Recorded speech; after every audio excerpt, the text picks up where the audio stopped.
Breaking ని చూస్తున్నాం. 28 నుంచి రేషన్ కార్డులకు దరఖాస్తులు స్వీకరించనుంది ప్రభుత్వం. మీ సేవ ద్వారా దరఖాస్తుల స్వీకరణ జరగనుంది. 28వ తేదీ నుంచే రేషన్ కార్డుల్లో మార్పులు చేసుకునే అవకాశం కూడా కల్పించబోతున్నారు. ఆన్లైన్లో దరఖాస్తు చేసుకున్నాక పరిశీలన ఉండబోతుంది. జనాల దగ్గరికి వచ్చి అర్హుల ఎంపిక చేయబోతున్నారు.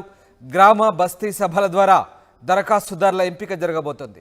లబ్ధిదారుల ఎంపికకు ప్రత్యేకంగా ఒక నోడల్ ఆఫీసర్లను నియమించనున్నారు. కొత్త రేషన్ కార్డుల కోసం దాదాపు లక్షల కుటుంబాలు ఎదురుచూస్తున్నాయి. రాష్ట్ర వ్యాప్తంగా ప్రస్తుతం 89.98 లక్షల రేషన్ కార్డులున్నాయి. ఇక ఎన్నికలకు ముందు నాటికి దాదాపు 11 లక్షలకు పైగా దరఖాస్తులు చేసుకొనున్నారు.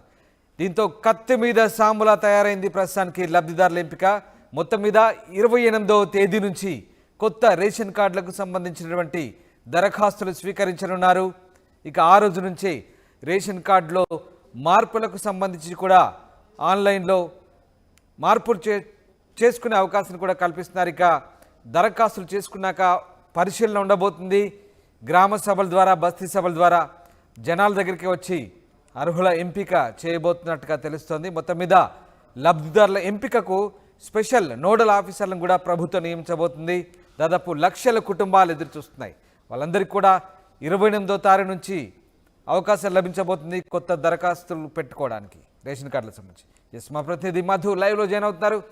మధు, 28వ తేదీ నుంచి ఎప్పటి నుంచో జనాలు ఎదురు చూస్తున్నటువంటి సామాన్య మధ్యతరగతి ప్రజలు ఎదురు చూస్తున్నటువంటి రేషన్ కార్డులకు సంబంధించి 28వ తేదీన దరఖాస్తుల స్వీకరణ ఉండబోతుంది. అలాగే ఎంపిక దరఖాస్తులు ఎప్పటి వరకు స్వీకరించబోతున్నారు, వాళ్ళ ఎంపిక ఏ రకంగా ఎప్పట్లోగా సాగే అవకాశం ఉంది? ఎగ్జాక్ట్లీ దాదాపు 10 సంవత్సరాల తర్వాత కొత్త రేషన్ కార్డుల కోసం ముహూర్తం ఫిక్స్ అయింది. ఈ నెల 28 అంటే డిసెంబర్ 28వ తారీఖు నుంచి కొత్త రేషన్ కార్డులకు సంబంధించిన అప్లికేషన్లు తీసుకొనున్నారు. ఈ అప్లికేషన్ల ప్రక్రియకు సంబంధించి చాలా వేగంగా ముందుకు వెళ్ళడానికి అధికారులకు సమాచారం ఇచ్చారు. అయితే ముఖ్యంగా కొత్త రేషన్ కార్డులకు సంబంధించినటువంటి ఇప్పుడు లక్షల మంది ఆశావాహులు ఉన్నారు. అనేక మంది ఇప్పటికీ కొత్త రేషన్ కార్డులకి అప్లై చేసుకొని ఉన్నారు. గత ప్రభుత్వంలో 2014 నుంచి 2023 వరకు దాదాపు 9.5 సంవత్సరాలు లక్షల అప్లికేషన్లు ప్రజల నుంచి వచ్చాయి, స్వీకరించారు. ఎన్నికలు వచ్చిన ప్రతిసారి హామీ ఇస్తున్నారు.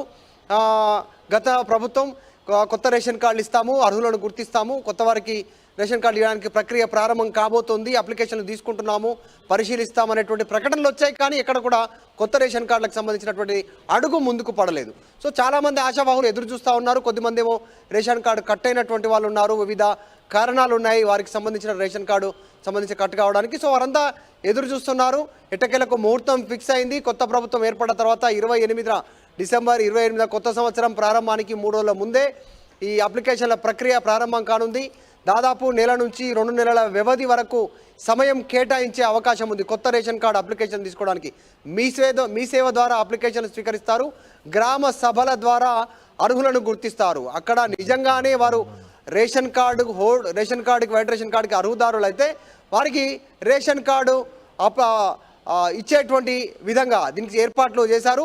నోడల్ ఆఫీసర్లు కూడా ఏర్పాటు చేశారు. గుర్తించేటువంటి వారికి అంటే ఇంటికి వెళ్తారు, సొంత ఇల్లు ఉందా, సొంత వాహనం ఉందా, వాళ్ళు రేషన్ కార్డుకి వైట్ రేషన్ కార్డుకి అర్హులా కాదా నోడల్ ఆఫీసర్లు చెక్ చేసిన తర్వాత ఆన్లైన్ అప్లికేషన్ తర్వాత ఆన్లైన్లో యాక్సెప్ట్ చేస్తారు. యాక్సెప్టెన్స్ అంతా కూడా ఆన్లైన్లో ఉంటుంది. ఎక్కడ పైరవి జరగకుండా రేషన్ కార్డుల విషయంలో కూడా, ఎందుకంటే భారీగా పైరవి జరిగేటువంటి అవకాశం ఉంది. ఈ ప్రభుత్వం ఇచ్చినటువంటి హామీల అమలుకు దాదాపు రేషన్ కార్డే అన్నిటికీ ప్రామాణికంగా ఉన్నటువంటి పరిస్థితి.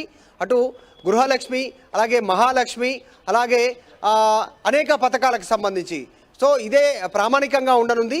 కాబట్టి ఈ ఎంపిక అనేటువంటి పారదర్శకంగా ఉండాలి.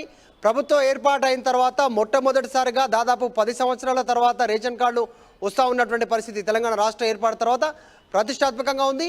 సో దీనిలో ఎక్కడ బదనాం కాకుండా ప్రభుత్వాన్ని ఇరుకున పడేటువంటి ప్రతిపక్షాలు ఇరుకున పెట్టకుండా ఈ ఎంపిక జరగాలనేటువంటి నిర్ణయం తీసుకోవడం జరిగింది. సో ఎటకేలకు ఈ నెల 28వ తారీఖున కొత్త రేషన్ కార్డుల అప్లికేషన్ ఉంది, తీసుకుంటున్నారు.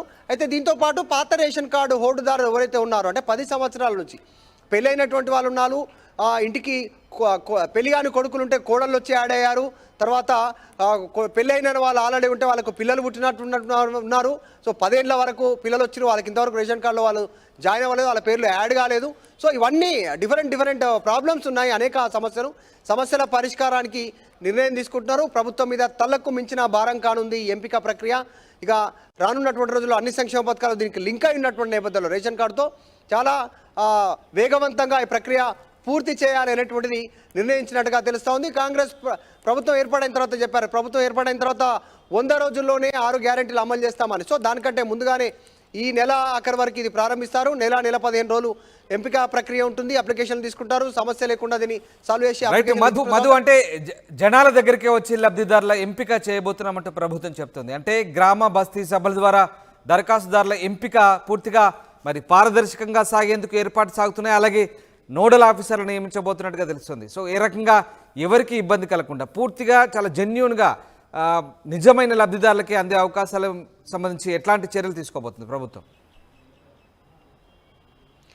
ఎగ్జాక్ట్లీ, నిజంగానే. ఎందుకంటే రేషన్ కార్డు అనగానే అన్ని సంక్షేమ పథకాలకు అదే ప్రామాణికంగా చూస్తారు కాబట్టి ఇప్పుడు ఆరోగ్యశ్రీ 10 లక్షల ఆరోగ్యశ్రీ కానీ, తర్వాత ఇందాక మనం మాట్లాడుకున్నటువంటి ప్రభుత్వం ఇస్తూ ఉన్నటువంటి స్కీమ్స్ అన్ని కాబట్టి చాలా ప్రతిష్టాత్మకంగా తీసుకోవాలనుకున్నారు. పారదర్శకంగా గ్రామ స్థాయిలో గ్రామ సభల ద్వారా, బస్తీల్లో బస్తీ సభల ద్వారా ఎంపిక ప్రక్రియ ఉంటుంది. దీనికి సంబంధించి నోడల్ ఆఫీసర్ని ఎంపిక కూడా చేశారు. ఏ సమస్య లేకుండా వెంటనే వాళ్ళు అర్హులైతే ఇమ్మీడియట్గా ఓకే చేసేలాగా, అర్హులు కాకపోతే దాని మీద ఎంక్వైరీ చేసేలాగా, అంటే ఇంటికి వెళ్ళడము, కనుక్కోవడము, దీని గురించి డీటెయిల్స్ తెలుసుకోవడం, ఈ రకంగా ముందుకు వెళ్ళేటువంటి ప్రక్రియను వేగవంతం చేస్తూ ఉన్నారు. ముఖ్యమంత్రి రేవంత్ రెడ్డి మొదటి నుంచి చాలా స్పష్టంగా చెప్పే ప్రయత్నం చేస్తూ ఉన్నారు. ఎంపిక ప్రక్రియ అనేటువంటిది గ్రామ సభలకు అప్పచెప్తే చాలా ఈజీగా అయిపోతుంది. దాన్ని ఏదో అప్లికేషన్లు తీసుకోవడము, ఆన్లైన్లో తీసుకున్న తర్వాత దాన్ని అర్హులా కాదా అని ఇంటికి వెళ్ళి ఎంక్వైరీ చేయడం చాలా పెద్ద తతంగం అవుతుంది. దానివల్ల సమస్య తలెత్తుతుంది. దానివల్ల పైరవికారులు రాజ్యమెలుతారు. ఇదంతా కాకుండా గ్రామ సభలకే ఎంపిక ప్రక్రియ అప్పచెప్తే, బస్తీవాసులకే దీనికి సంబంధించిన ఎంపిక ప్రక్రియ అప్పచెప్తే వాళ్ళు అర్హులా కాదా అనేటువంటిది తేలిపోతుందని ఆయన స్పష్టంగా చెప్పారు. ఇప్పుడు ఇదే విధమైనటువంటి విధానాన్ని ప్రభుత్వం అవలంబించబోతా ఉంది. సో 28 నుంచి అప్లికేషన్ల ప్రక్రియ మీ సేవల ద్వారా తీసుకుంటారు. ఎంపిక ప్రక్రియకు సంబంధించి అర్హులా కాదా నోడల్ ఆఫీసర్లు డిసైడ్ చేస్తారు. గ్రామ సభలు, బస్తీ సభల ద్వారా అర్హుల ఎంపిక జరగనుంది. సో తెలంగాణలో ఎన్నో సంవత్సరాల నుంచి ఎదురు చేస్తున్నటువంటి వైట్ రేషన్ కార్డు హోల్డ్దార్ ఎవరైతే రావాలని ఎదురు చూస్తూ ఉన్నారో అర్హులు, వారందరికీ మార్గమం శుభమయ్యేలా 28 నుంచి అప్లికేషన్ల ప్రక్రియ ప్రారంభించడం. ఇప్పటికే 89 లక్షలు, దాదాపు 90 లక్షల మంది వైట్ రేషన్ కార్డు హోల్డ్దారులు ఉన్నారు. ఇక మరికొంతమంది ఆశావాహులు లక్షల్లో ఉన్నారు. సో ప్రభుత్వం ఎంతమందికి ఆశావాహులకు ఇస్తుంది, ఎంతమంది అర్హులు అనేది గుర్తిస్తుంది. చూడాలి ఏ రకంగా ప్రభుత్వం ముందుకు వెళ్తుందో. Right, thank you very much Madhu, thanks for the update. 28 నుంచి రేషన్ కార్డులకు దరఖాస్తులు అయితే తీసుకోబోతుంది ప్రభుత్వం. మీ సేవ ద్వారా దరఖాస్తుల స్వీకరణ చేపట్టనుంది. 28వ తేదీ నుంచే పాత రేషన్ కార్డులో ఉన్నటువంటి మార్పులు చేర్పులు కూడా చేసుకునే అవకాశం కల్పిస్తోంది. ఇక ఆన్లైన్లో దరఖాస్తు చేసుకున్నాక పరిశీలన ఉండబోతుంది. జనాల దగ్గరికే వచ్చి అర్హుల ఎంపిక చేయబోతుంది. గ్రామ బస్తీ సభల ద్వారా దరఖాస్తుదారుల ఎంపిక